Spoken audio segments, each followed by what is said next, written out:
कहते हैं कि मंजिल पर अक्सर वही लोग पहुंचा करते हैं जो अपने कदमों की काबिलियत पर पूरा भरोसा करते हैं। जी हाँ दोस्तों, मेरी कहानी इसी के ऊपर आधारित है। एक राजा है जो तपस्या करता है और तपस्या करता हुआ इतनी तपस्या करता है तो प्रभु उसको मिल जाते हैं, साक्षात भगवान उसको दर्शन दे देते हैं। उस राजा की परीक्षा से, राजा की उस चीज़ से प्रभावित होकर के भगवान खुद राजा को दर्शन दे देते हैं। भगवान को देख के राजा बहुत प्रसन्न होता है, मगर राजा का ये स्वभाव था कि वो हमेशा अपनी प्रजा को साथ लेके चलता था। जैसा खुद करता था वैसे प्रजा के लिए भी सारी चीज़ें राजा किया करता था। एक बार जब भी भगवान प्रकट हुए, भगवान के दर्शन हुए, तो राजा ने बोला कि महाराज या ईश्वर, आप मुझे तो दर्शन दे दिए मगर मेरी प्रजा को भी दर्शन दीजिए, जिससे उनका भी भाग्य चमके, उनके भी जीवन के अंदर कुछ अच्छी चीज़ें आए।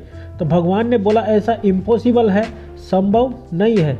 लेकिन उसने बोला, राजा ने, कि नहीं, आप कल इसी जगह मिलना और मैं मेरे सभी गांव वालों को, सभी वासियों को लेके आपके पास पहुंचूंगा। तभी ईश्वर ने बोला, ठीक है, आप कोशिश करके देख लो। मुझे नहीं लगता कि वो लोग यहाँ पे पहुँच पाए, क्योंकि ईश्वर तो सब चीज़ें जानते थे। लेकिन राजा नहीं माने। राजा ने सोचा कि मैं, मेरे जो गांव के जितने भी लोग हैं, मेरी प्रजा है, वो भी भगवान के दर्शन करे और वो भी अच्छी चीज़ें ग्रहण करे।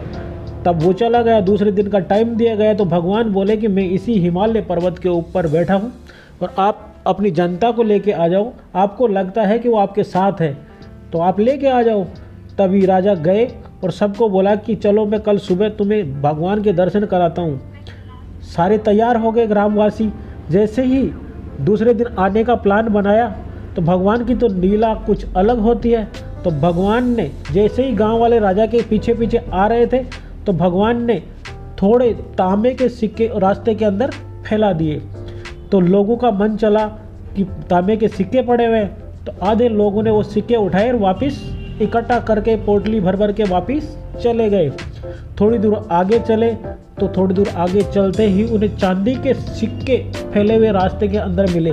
तो कुछ लोगों ने चांदी के सिक्के उठाए, पोटली बनाई और फिर वो वापस चले गए। अब बहुत ही कुछ लोग बच गए थे जो राजा के साथ चल रहे थे। तो थोड़ी दूर आगे चले तो उन्हें सोने की गिन्नियाँ, सोने के सिक्के रास्ते के अंदर पड़े दिखाई दिए। तब उन लोगों का भी मन डिगमगा गया और वो भी वहाँ से सोने के सिक्के इकट्ठे करने में लग गए और पोटली बना के वापस वहाँ से लौट गए। अब केवल राजा और रानी ही बचे थे।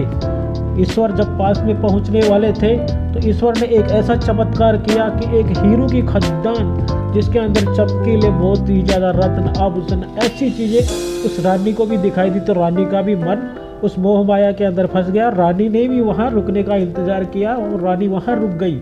अब राजा केवल अकेले बचे और राजा अकेले बचे तो राजा भगवान के पास पहुँचे। तो भगवान ने बोला कि कहाँ है तुम्हारे व्यक्ति, कहाँ है तुम्हारी प्रजा, कहाँ है तुम्हारे साथी जो तुम बोले थे कि मैं उनको सबको लेके आऊँगा।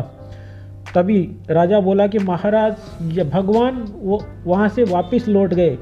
तब भगवान ने बोला कि वो सब उसी मोह माया के चक्कर के अंदर अपना सारा टाइम खराब कर दिया, क्योंकि उनको पैसा मिला, धन मिला, वो वहाँ से रिटर्न हो गए, क्योंकि उनके दिमाग में मोह माया समाई हुई थी। आपके दिमाग में ऐसा नहीं था, आप मोह माया का त्याग कर चुके। आपको नहीं लगा कि मैं इसको इकट्ठा करूँ तो आप मेरे तक पहुँच सके हो। तो कहने का मोरल भी यही है कि जो व्यक्ति मोह माया के चक्कर में रहता है वो अपनी मंजिल तक नहीं पहुंच पाता।